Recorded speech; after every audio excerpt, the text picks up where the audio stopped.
저를 잘 모르는 성도님들이 있는 것 같아서 잠깐 설명을 하면, 저는 GMS 파송으로 2005년도에 태국으로 파송되어서 현재까지 21년 동안, 얼마 안 되죠? 겨우 21년 선교 사역을 하고 있고, 교회 사역, 그리고 교회를 개척해서 지금 올해가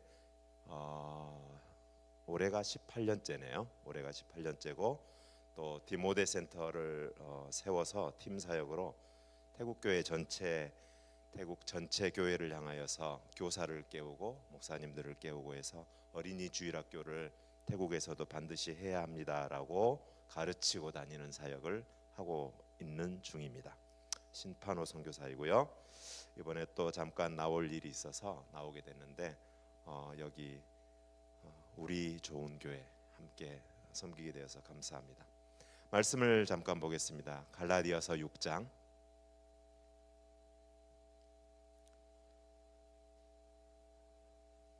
갈라디아서 6장 9절에서 10절 두 절 말씀이니까 우리가 한 목소리로 함께 읽으면 좋겠습니다. 갈라디아서 6장 9절과 10절 말씀입니다. 시작. 우리가 선을 행하되 낙심하지 말지니 포기하지 아니하면 때가 이름에 거두리라. 그러므로 우리는 기회 있는 대로 모든 이들에게 착한 일을 하되 더욱 믿음의 가정들에게 할지니라. 아멘. 오늘 저는 여러분과 함께 물론 담임 목사님이 안 계시지만 제가 또 여기 이 단에 설 수 있는 기회가, 제가 시간이 없어서 오늘 기회가 있을 때 선교 보고 겸 또 말씀을 나누는 겸 이렇게 함께 하기 위해서 이 말씀을 선택했습니다.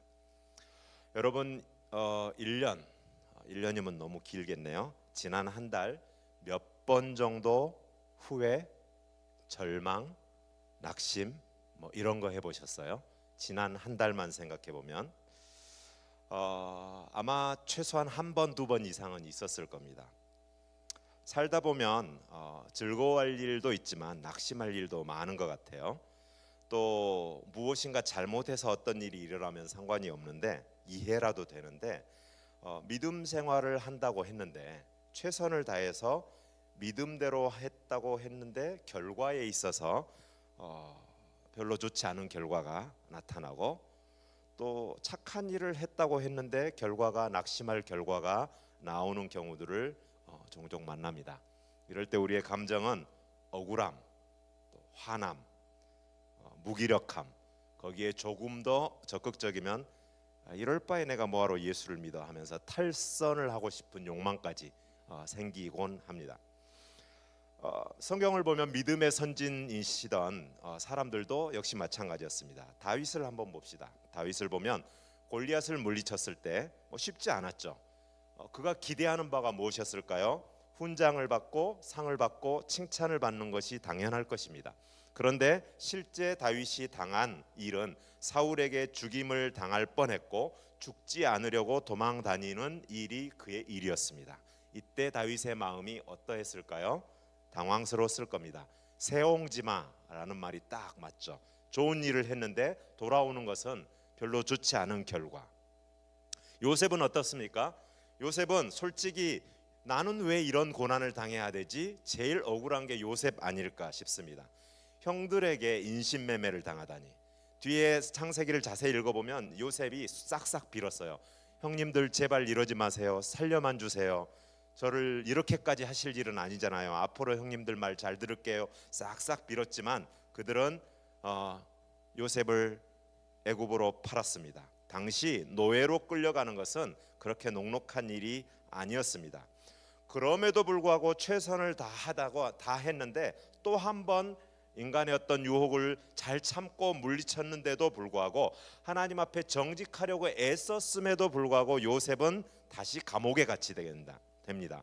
한 번은 그렇다 치고 또 어려움을 당한 이 요셉은 어떤 감정을 느꼈을까요? 최선을 다했잖아요. 솔직히 그가 잘못한 것도 아니었잖아요.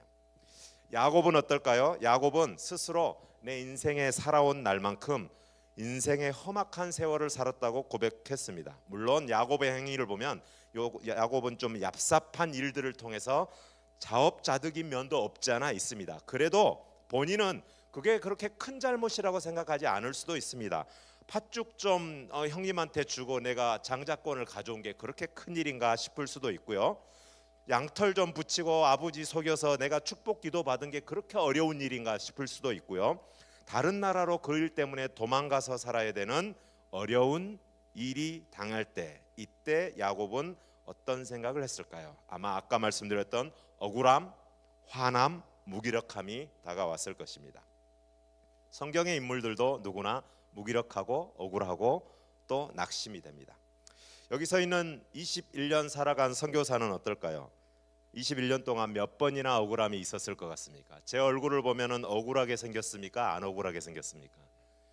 저는 매우 억울할 일이 많습니다. 원래 이렇게 머리 빠지지 않았는데 선교 사역을 했으면은 없던 머리도 나고 풍성하고 더 잘생겨져야 되는 거 아닌가요? 무엇인가 억울한 게 한두 개가 아니었어요. 예를 들자면 큰 비전을 품고 하나님 앞에 기도하고 3년간을 기도하고 준비해서 2005년에 파송받아서 바로 언어훈련 끝나자마자 교회를 개척했습니다. 교회를 개척해서 한 3개월 하면은 그래도 성도가 하나 생기겠지. 아니요, 어린애들만 아이스크림 먹으러 왔습니다. 1년 하다 보면 성도가 하나 생기겠지. 아니요, 계속 아이들만 왔다 갔다 했습니다.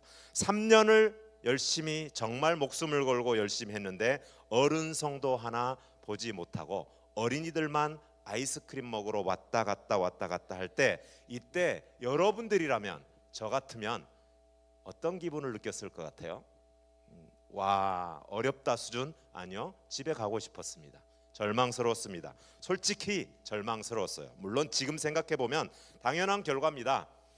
태국 성도가 다 더해봐야 0.7%, 1%도 안 된 나라에서 1000명에 7명이 기독교인인 나라에서 뭐 어디서 뭐가 오겠어요. 새로 다 전도한다는 게 그렇게 쉬운 일도 아니고요. 한국 사람도 안 믿는데 불교의 나라 태국에서 믿을 리가 없잖아요. 어찌됐든 저는 최선을 다한다고 했는데 결과는 그렇게 좋지 않았던 시간도 틀림없이 있었습니다. 대학생 사역을 했었습니다. 목숨을 걸고 이 일도 했어요. 정말 목숨을 걸었습니다. 제 자신의 모든 어떤 이 커리어들을 내려놓고 어떻게든지 아이들 하나를 예수 믿게 해보려고 애들 따라서 개다리 춤도 추고 애들 따라서 뭐 이상한 것도 하고 막 열심히 했습니다. 그러다가 몇 년째 되었을 때 어떤 아이가 저도 예수 믿을래요 하면은 천하를 얻는 듯 기쁘기도 했었습니다. 어느 정도 결실이 있는 것 같아서 제가 하던 곳이 라차파 대학이라는 곳이었는데 2호점, 3호점을 다른 치앙마이 대학교, 메조 대학교에 열려고 준비하고 있던 그때에 아주 어려운 일이 생겼습니다. 정말 한 영혼은 구했는지 모르겠지만 제 영혼에 문제가 생겼습니다. 여러분이 아시는지 모르겠는데 제가 아무래도 너무 믿음이 없어서인지 아니면 제가 태국의 무서운 이 영적 전투에서 져서인지 제가 공황장애와 우울증으로 1년간 죽을 뻔했습니다. 죽지 않고 여러분을 보고 있는 것이 기적이요 감사한 일일 뿐입니다. 여러분, 제가 어떤 기분이었을까요? 선교사 시기나 되어서 이런 일을 당할 때 여러분은 어떤 느낌이 들 것 같습니까? 안식년 후에 야, 이제는 혼자 일을 했더니 이런 어려움이 오는구나 하고 팀 사역을 함께 하기로 했습니다. 열심히 팀 사역을 하기로 하고 1년 동안 정말 많이 나눴습니다. 팀 사역은 이렇게 하고 우리가 이렇게 해야 됐다 하고 모든 것을 준비하고 팀 사역을 시작할 무렵에 세 가정이 선교사가 힘을 모아서 함께 이제 목숨을 걸고 태국을 위해서, 태국의 영혼을 위해서, 주를 위해서 살아보자라고 결심을 했는데 한 사람은 한국으로 목회를 하고 돌아가고 또 한 사람은 미국에 갔는데 안 돌아옵니다. 결국은 또 저 혼자 남았었습니다. 여러분, 이때 어떤 마음이 들 것 같습니까? 무엇인가 내가 하나님 앞에 대단한 것을 하고 나면 우리의 마음은 왜 그런지 모르겠는데 무엇인가 대단한 결과까지 따라올 것처럼 생각을 하는 것 같아요. 실제로는 그렇지 않습니다. 실제로는 아무리 열심히 한다 할지라도 그 열심 때문에 결과가 오는 일은 아닌 것 같습니다. 야곱이 창세기 47장 9절에 보면 애굽의 왕 앞에서 내 인생 130년 동안 정말 험악한 세월을 살았나이다 고백하지만 저는 야곱처럼 130년은 아니지만 이제 겨우 한국 나이로 56세, 57세지만은 그렇지만 솔직히 지난 21년 겨우 했지만 저 역시 험악한 세월 솔직히 살았다라고 여러분 앞에 부끄럼 없이 고백드립니다. 험악한 세월 살았던 것 같습니다. 여러분은 어떠신가요? 여러분의 개개인의 인생사들을 한번 돌아보십시오. 여러분 교회의 역사를 한번 돌아보십시오. 여러분의 가정의 역사를 한번 돌아보십시오. 다 알지는 못해도 충분히 여러분의 각자 삶이 충분히 추측될 수 있는데 나름 험악한 인생을 살아왔을 것입니다. 혹이라도 이 자리에 이 수요 저녁에 나오신 여러분들 중에 지금 그 어려움 가정 가운데 있을 수도 있습니다. 오늘 말씀이 저와 여러분에게 그 답이 되기를 바랍니다. 오늘 말씀을 통해서 이것 또한 하나님의 은혜구나 깨닫게 되는 귀한 말씀 되기를 예수의 이름으로 축원합니다. 첫 번째로 하나님의 말씀 가운데 우리가 기억해야 될 부분들이 있습니다. 선을 행하되 낙심치 말라. 선을 행하고 낙심치 마라라고 하시죠. 하나님의 말씀은 선을 행하고 낙심치 말라고 하시는데 여러분이 제 얼굴 보고 지금 굉장히 저도 긴장하고 여러분도 긴장하고 있으니까 질문을 하나 드리죠. 자, 1, 2, 3, 4번이 있습니다. 1번 선을 행하기가 어렵다. 나는 선을 행하기가 어렵다. 2번 나는 선은 행할 수 있는데 낙심하지 않기가 어렵다. 3번 나는 둘 다 어렵다. 자, 손 듭니다. 1번, 2번, 3번 결정하셨죠? 자, 다시 합니다. 1번 하고 제가 말씀드리면 손 들면 됩니다. 나는 그래도 선을 행하기가 어렵다. 선을 행하기 어렵다. 손 드세요. 네.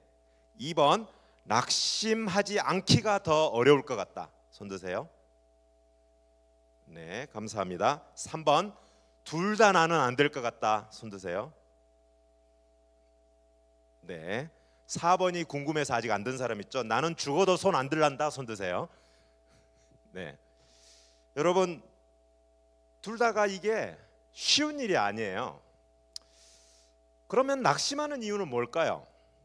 왜 낙심이라는 것을 하게 될까요? 저는 이 출발점을 한번 생각해 봤습니다. 선을 행하고 낙심치 말아라.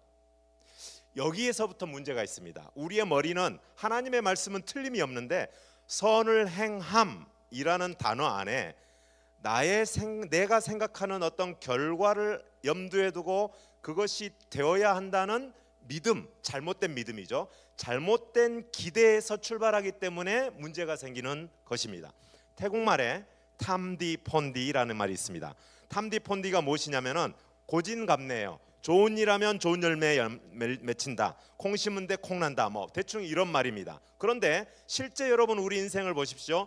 좋은 일 하면 좋은 열매를 맺는 게 몇 퍼센트입니까? 제가 볼 때는 50%밖에 안 돼요. 그거는 있으나마나 어떤 이 속담인 것 같아요.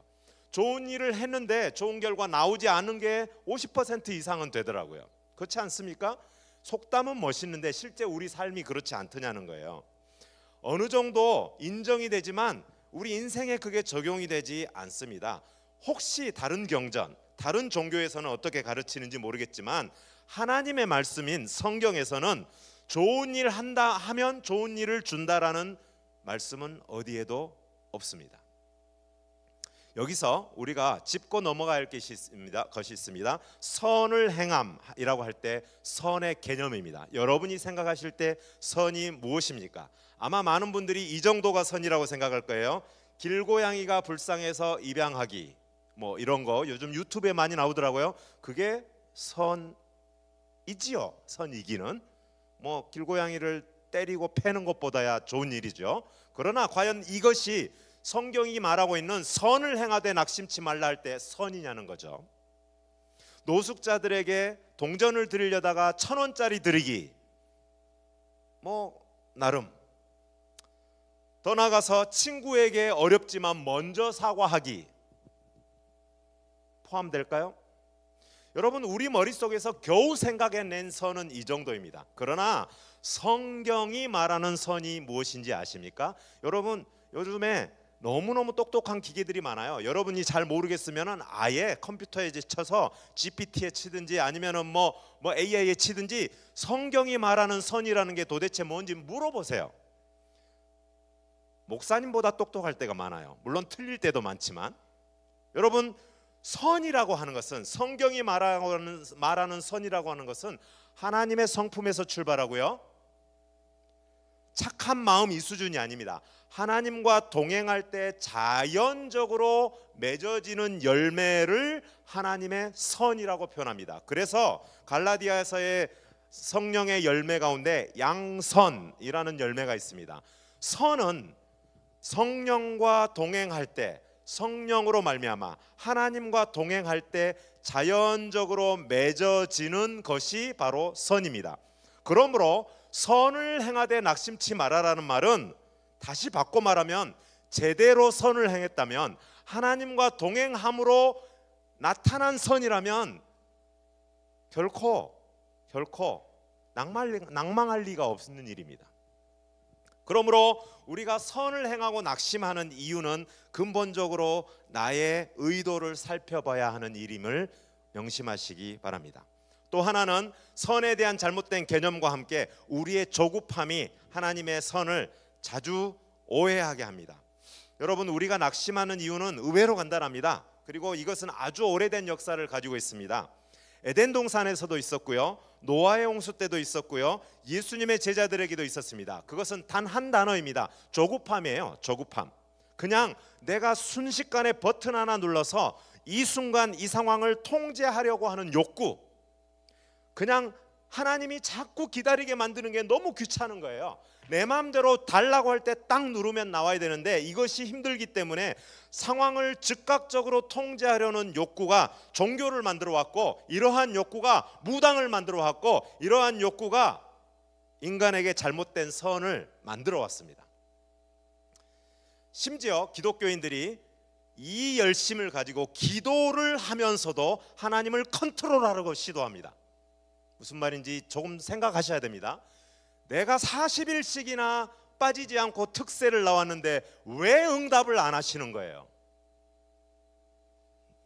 내가 그렇게 어렵게 헌금을 했는데 하나님은 왜 우리 아들을 이런 회사에 다니게 하는 거예요? 이런 식으로 하나님을 통제하기 시작하죠. 여러분, 기도조차도 하나님을 컨트롤하려고 한다면 그것이 선이 아닙니다. 뭐 딱히 놀라지는 마십시오. 왜냐하면 제자들도 이랬거든요. 제자들도, 예수님을 따르던 제자들조차도 자기 직장 버리고 예수님을 따를 때 다들 예수님이 왕으로 등극하면 한 자리씩 하려고 따랐습니다. 어머니까지 동원해서요. 우리 다 잘 알고 있잖아요.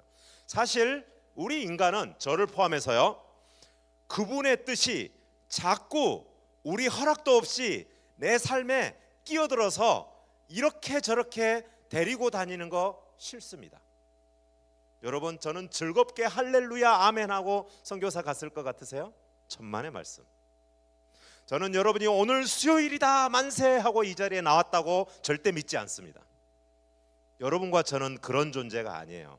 잊지 마십시오. 저희는 바닥부터, 태생부터 죄인이고, 거듭났다고 말하지만 여전히 죄를 어마어마하게 그리워하고 있는 죄인입니다.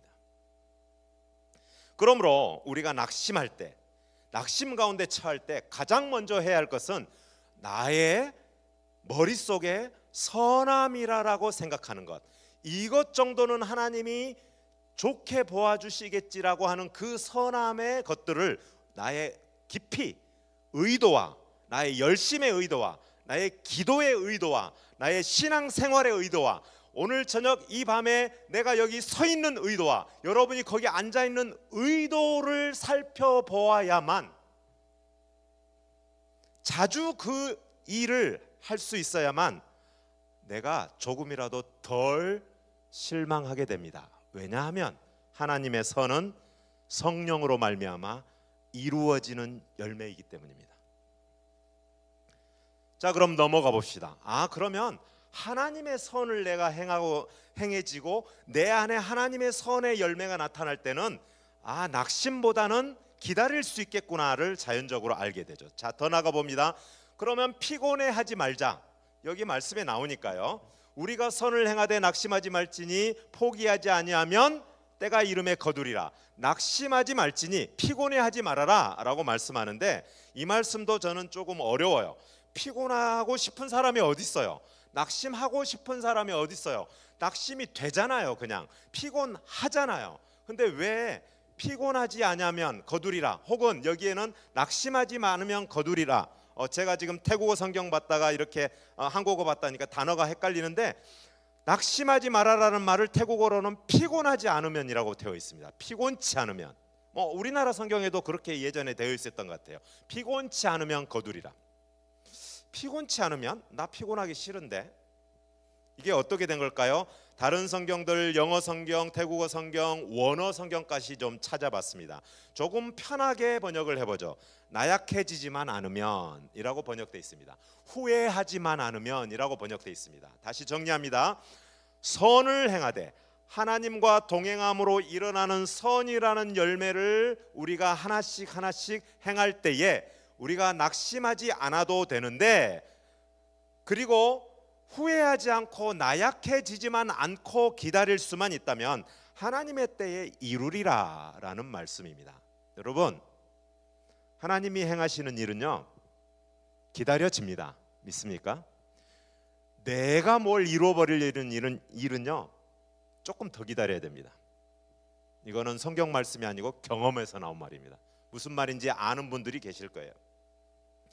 우리가 무엇을 하든지 하나님은 아신다고 오늘 본문 윗절에서 나와 있습니다. 그리고 우리의 의도를 아시고 우리의 생각을 아시는 주님이심을 여러분 꼭 기억하시길 바랍니다. 두 번째로, 아직은 때가 아닌 것 같습니다. 왜냐하면 때가 이르면 거두리라고 하셨는데 아직 거두지 못하였다면 때가 아닌 거죠.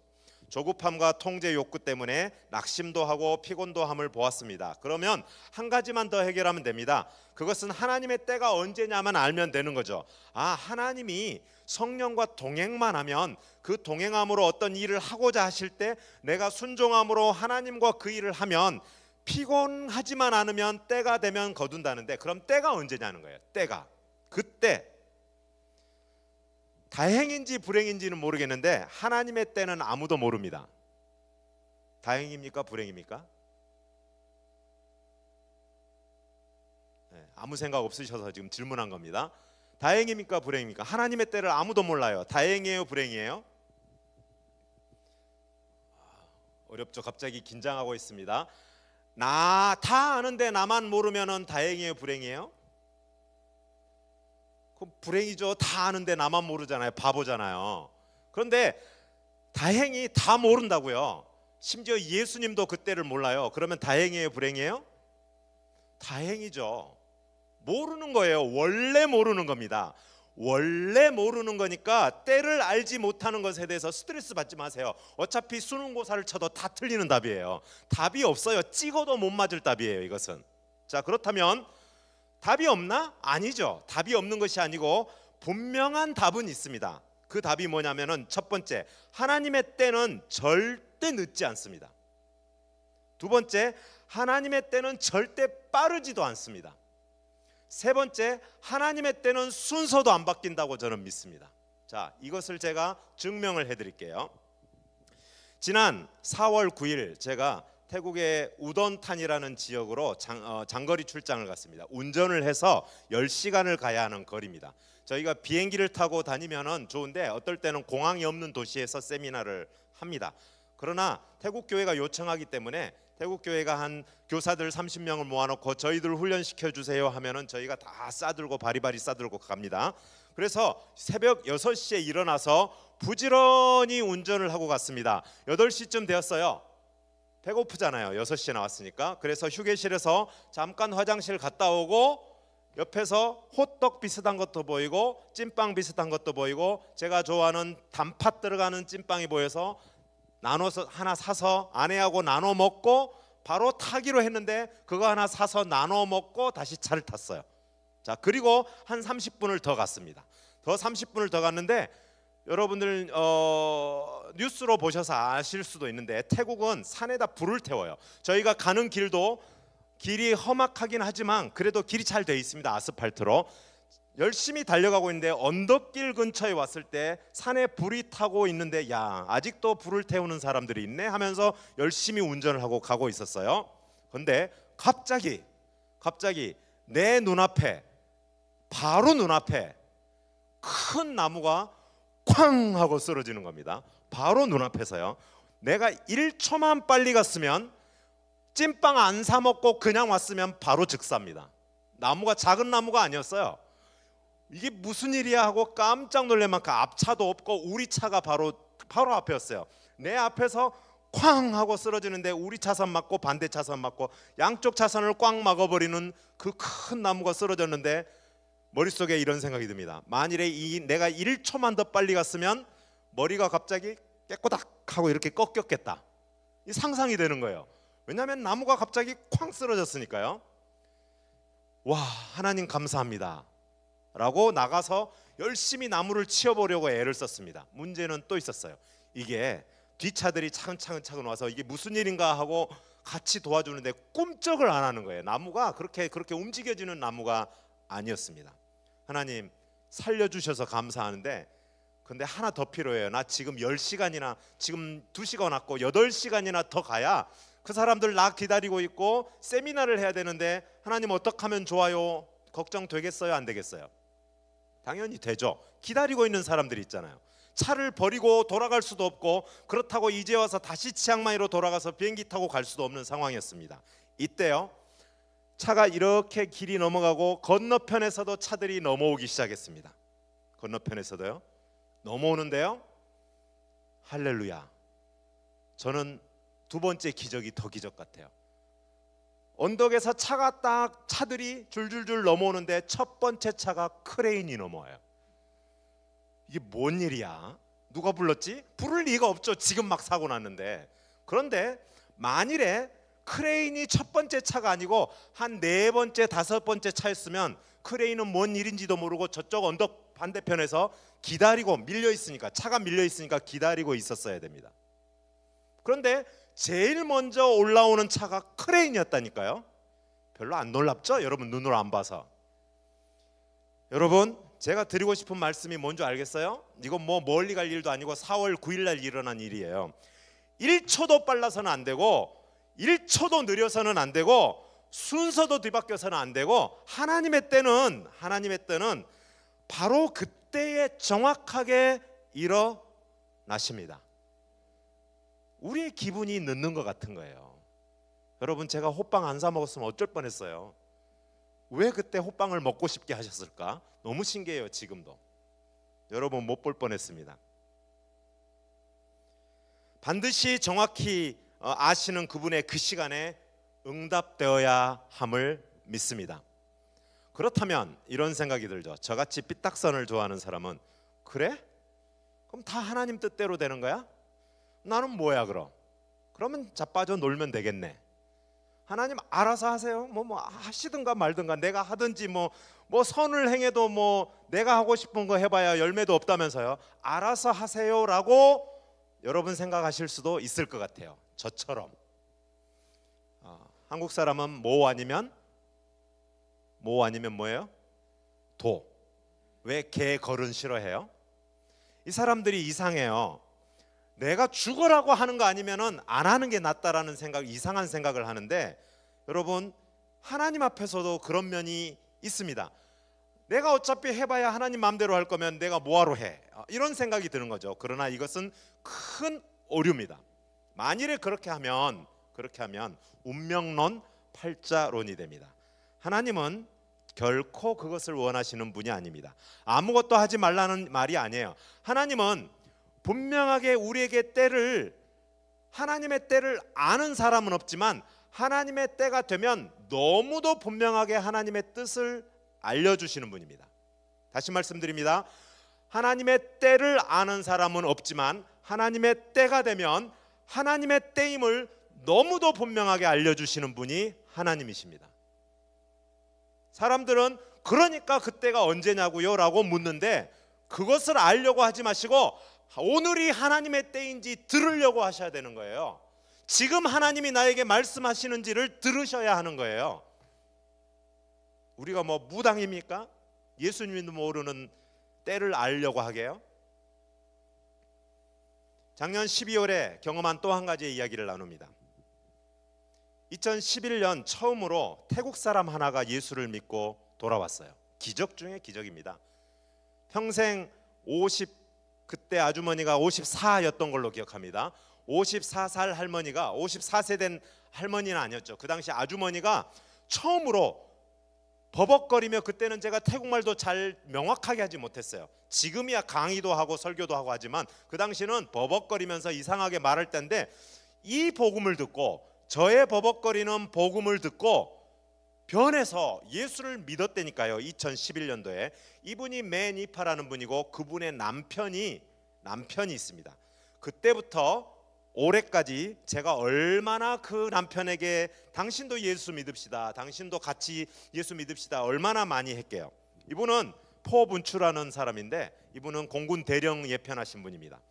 얼마나 착하게 사는지 자기 나름대로 불경을 외우고 그 불경대로 살려고 얼마나 노력하는지 몰라요. 태국 남자들은 다 부인이 2명, 3명, 4명, 군인들은 4명, 5명이 있는 게 일반적인데, 이 남자는, 이 포분추 아저씨는 워낙 선한 사람이라고 자부하기 때문에 오직 한 여자, 이 매니파만 바라보고 사는 관식이 같은 사람이에요.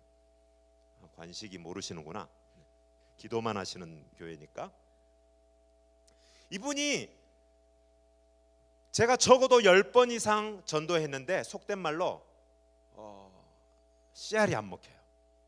복음을 전해도 네, 아짠, 알겠어요, 저는 열심히 믿고 있어요, 다 좋죠 뭐, 이렇게 하시는 분이었습니다. 그런데 지난 12월 아줌마가 안 나오셔요, 교회를. 자, 교회를 한 달째 안 나오면은 선교사가 당연히 신방을 가봐야 되겠죠. 가봤죠. 아니 웬일로 왜 안 나오세요 했더니, 남편이 한 달 이상 2달 이상 지금 계속 아파서 먹기만 하면 설사하고 먹기만 하면 설사하고 해서 병원을 입원했다가 나왔다가 응급실에 갔다가 나왔다를 계속 반복하느라고 교회를 안 왔다고 합니다. 어찌됐든 가서 신방을 하고 기도를 해줄까 했는데, 지금 너무 힘들어서 저기 뒷방에 누워 있으니까 그냥 저 여기 앞에서만 기도해 주시고 가셔도 됩니다 라고 해서 그냥 기도해 주고, 그러면 다음 주에는 뭐 하나님이 낫게 해주실 줄 믿고, 어찌됐든 교회 와서 기도해야 될 거 아니에요. 아줌마라도 교회 오세요. 뭐 아저씨는 어차피 교회 안 오는 거니까 신방하고 기도하고 돌아가려고 하는데, 여러분 혹시 그런 느낌 느껴보셨는지 모르겠어요. 쎄한 이상한 느낌. 내가 지금 돌아서서 가버리면 안 될 것 같은 느낌.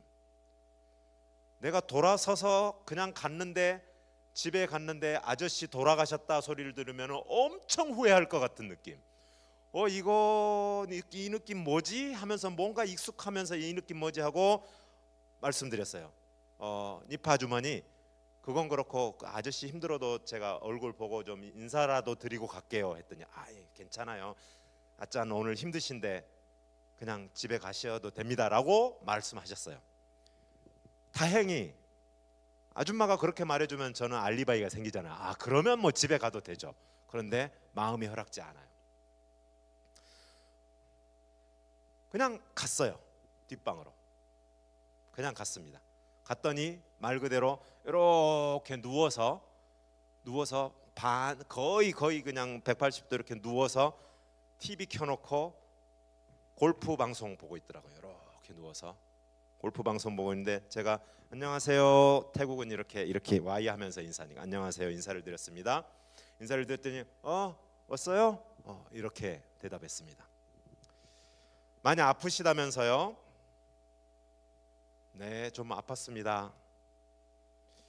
제가 어디서 이런 말이 용기가 나는지 겁이 없어졌는지 모르겠는데, 제가 거기에 대고 이렇게 말을 했습니다.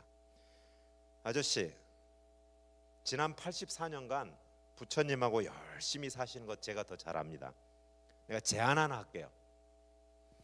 만일에 이 병 낫게 해주시면 앞으로 16년간 예수님하고 사실래요? 제가 이렇게 말을 했어요. 했더니 예? 이렇게 대답하는 거예요. 당신 지금 나 협박하여? 이럴 줄 알았는데 딱 쳐다보면서 뭐라고 하시냐면은, 예수님과 함께 살아요? 어떻게 사는 건데요? 질문하시더라고요. 그래서 아직 그분은 이제 제대로 일어나지 않았어요. 삐딱한 자세로 저를 이제 늘 오던 목사님이고 외국 사람이니까. 그래서 제가 그분에게 이제 나에게 이제 예수님께 84년의 인생을 죄의 짐을 다 맡겨놓고 그 마음에 예수님을 초청하고 이제 예수님과 함께 예수님이 당신의 주인으로 섬기고 사시자는 말이에요. 했더니 저는 이제 그냥 거의 의무감으로 편하게 이야기한 겁니다. 근데 아저씨가 자세를 딱 고쳐 앉고 하는 말이 가세요 이럴 줄 알았어요. 고쳐 앉을 길에 기분 나빴구나 싶었어요. 근데 이 아저씨 하는 말이 뭔지 아세요? 어떻게 해야 되는데요? 이게 뭐지? 이게 무슨 의미지? 어떻게 하긴요. 이 복음을 듣고 이 말씀을 듣고 마음을 열어서 기도해야죠. 기도요? 그게 뭔데요? 저를 따라서 기도하시는데 무조건 따라하지 말고 한마디 한마디 당신의 말로 진짜로 마음을 열고 기도하세요. 그러면은 예수님이 당신의 주인이 되십니다. 그러면 따라하면 되는 거예요? 네. 그럼 따라합시다. 자, 일단 두 손을 모으세요. 눈은 감으시든지 뜨시든지 의미를 생각을 잘하세요. 저를 따라합니다. 아저씨, 주님, 예수님, 저는 죄인입니다. 따라합니다.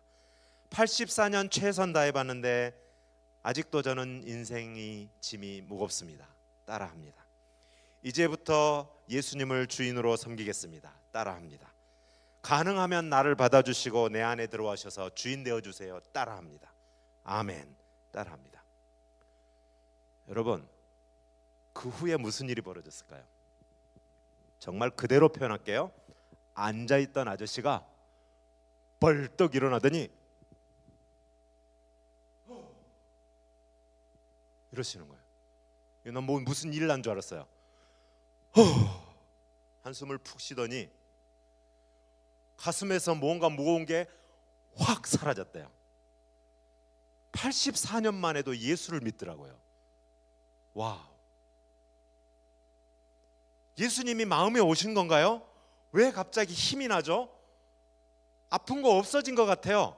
갑자기 배고파졌어요. 하더니 그 다음 말이 더 신기합니다. 아주머니가 11년 전에 예수를 믿었다고 했잖아요.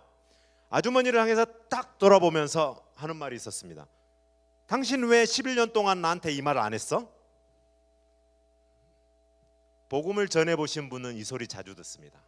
예수님의 복음을 사람들에게 전해보고 사형리가 됐든지 전도 폭발이 됐든지 전해보신 분들은 처음으로 예수를 믿은 사람의 많은 경우의 반응이 왜 이 소리를 나한테 한 번도 해준 사람이 없어요? 라는 반응을 하거든요. 바로 똑같은 반응을 84년 불교에 철저히 빠져있고 군인으로 살아왔던 그 사람의 마음에 예수님이 찾아오시자 그 사람이 똑같이 그 반응을 했습니다.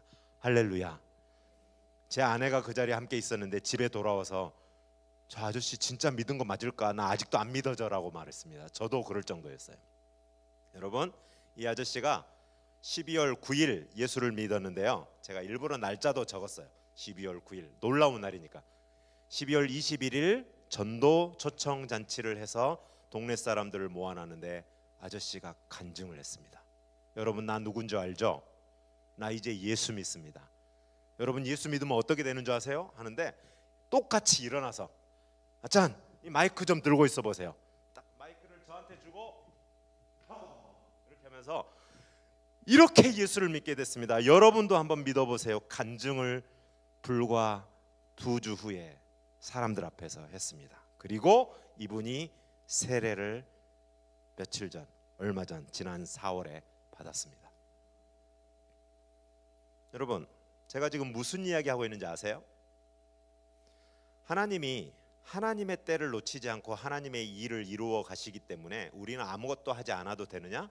아니요. 그러니까 더 열심히 해야죠.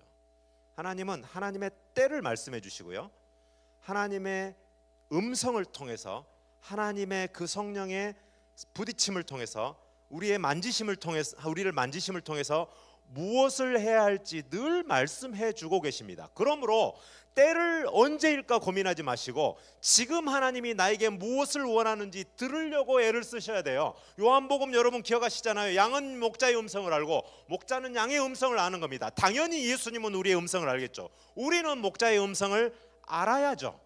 어떻게 알겠어요? 늘 들어야죠. 자꾸 들어야 내 목자인 줄 알죠. 이 일이 만일에 제가 그날 알리바이가 확실하다고 해서 마침 피곤한 날이라고 해서 그 아주머니가 가셔도 된다고 해서 가버렸다면 어떻게 되는 걸까요? 한 영혼 한 영혼 이렇게 돌아온 성도들이 저희 교회 성도들입니다. 2008년에 교회를 시작해서 지난 주일날 2018년 교회를 건축을 했고요. 지금 7년 만에 성도들의 힘으로 교회를 빚을 다 갚고 헌당 예배를 지난 주일날 드렸습니다.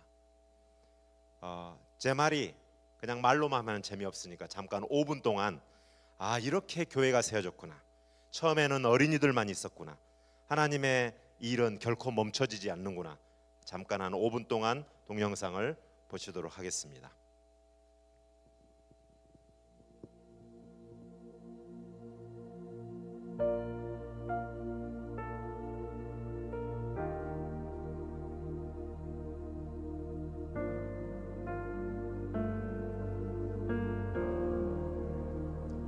첫 예배드립니다. 어린이들만 있는 모습을 보십시오.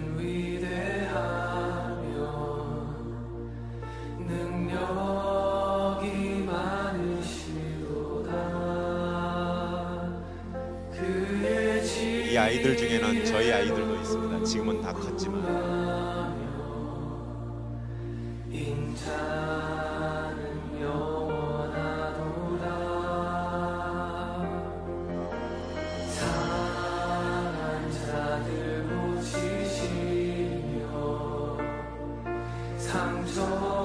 여기에서 첫 성도 가운데 아주머니가 니파 아줌마 첫 성도입니다.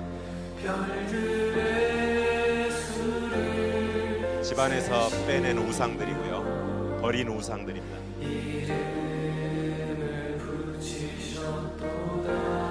저희 롬프라쿤 교회 첫 세례식입니다. 하늘 덮으시며 땅을 위하여 비준비하시니.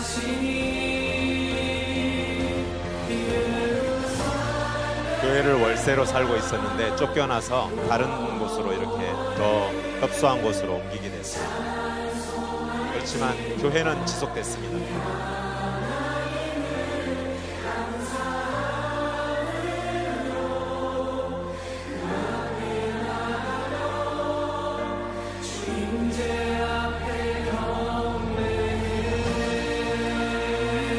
저희 교회 두 번째 세례식장. 훌륭한 저희 교회 일꾼들입니다. 이어서 세 번째 2016년 세례식.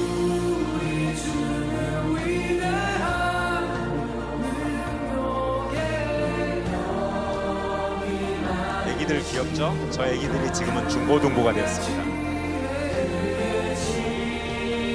2018년도 하나님의 은혜 주셔서 땅을 구입하고 교회를 새롭게 건축했습니다.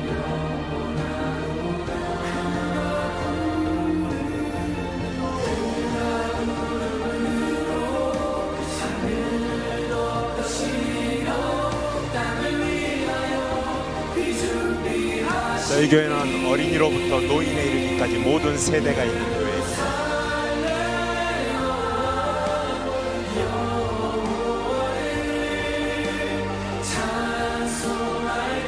네 번째 세례식입니다.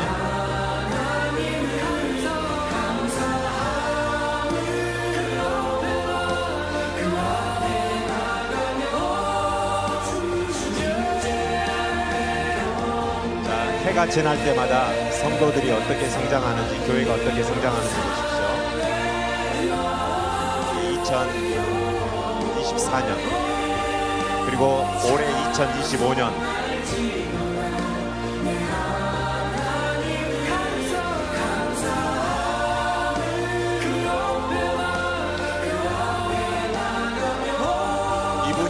84세 분추 아저씨입니다. 포분추 아저씨.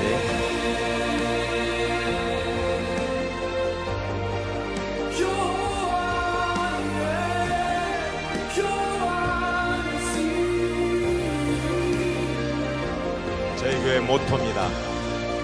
다음 세대를 소중히 생각하고요.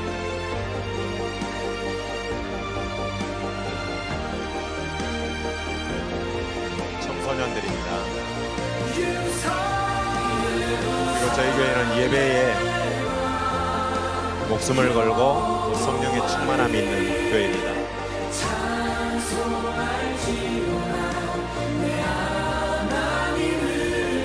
저희 교회는 어른도 아이들도 모두 하나님의 말씀으로 매주 양육을 받습니다.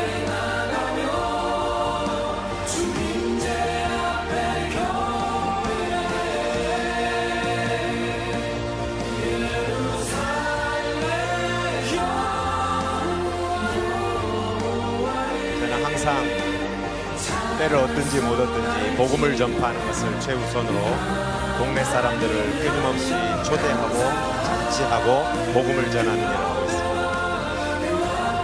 여기 동네 사람들입니다.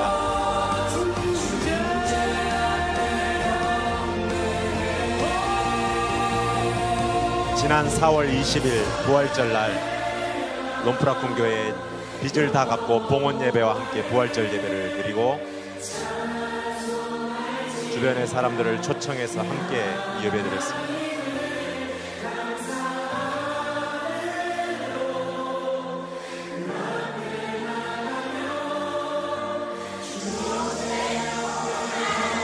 이제는 우리가 받는 교회가 아니고 주는 교회 되겠다고 우리 성도들과 함께 외치고 있습니다.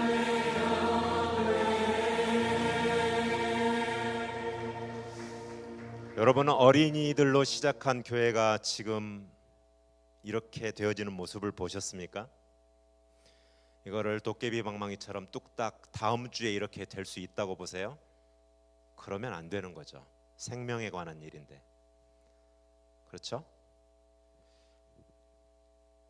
우리의 죄된 습성은 하나님의 방식을 별로 원하지 않습니다. 하지만 하나님은 그럼에도 불구하고 하나님의 뜻과 하나님의 방식대로 꾸준히 우리 성도들을, 우리의 교회들을 이끌어 가고 계십니다. 그러므로 오늘 말씀을 주시는 겁니다. 선을 행하되 낙심하지 말지니 포기하지 아니하면 때가 이름에 거두리라. 이 말씀은 그냥 위로받으라고 하신 말씀이 아니고 실제입니다. 그리고 그 실제라는 사실을 제가 저희 교회의 역사를 보여드리면서 여러분에게 알려드렸습니다. 여러분, 여러분의 개인의 삶에 혹은 교회에 혹은 가정에 이 하나님의 역사가 필요하지 않으세요? 이 시간 함께 기도하면서 우리가 말씀을 기억하고 기도했으면 좋겠습니다. 첫 번째로는 기억하십시오. 하나님은 결코 늦지 않으십니다. 하나님의 때에 이루고 말 것입니다. 두 번째, 기다리십시오. 나의 조급함을 내려놓는 것입니다. 기다려야 합니다. 세 번째, 낭망하지만 마십시오. 때가 되면 반드시 이룰 것이기 때문입니다. 네 번째, 기도로 함께 선교에 동참하십시오. 하나님의 선교는 반드시 모든 성도가 함께 해야 할 중요한 일입니다. 하나님, 사랑하는 성도들 함께 말씀을 나눴습니다. 또 선교지에 역사하고 계시는 하나님의 역사를 함께 목도하였습니다. 기억하기를 원합니다. 하나님은 결코 늦지 않으셨습니다. 하나님, 우리가 기다리겠습니다. 조급함을 이제는 내려놓겠습니다. 낭망하지 않겠습니다. 반드시 때가 되면 거둘 수 있을 줄 믿기 때문입니다. 주여, 이 놀라우신 주님의 역사를 속히 교회 가운데, 가정 가운데, 우리의 개개인의 삶 가운데 이루어 주시옵소서.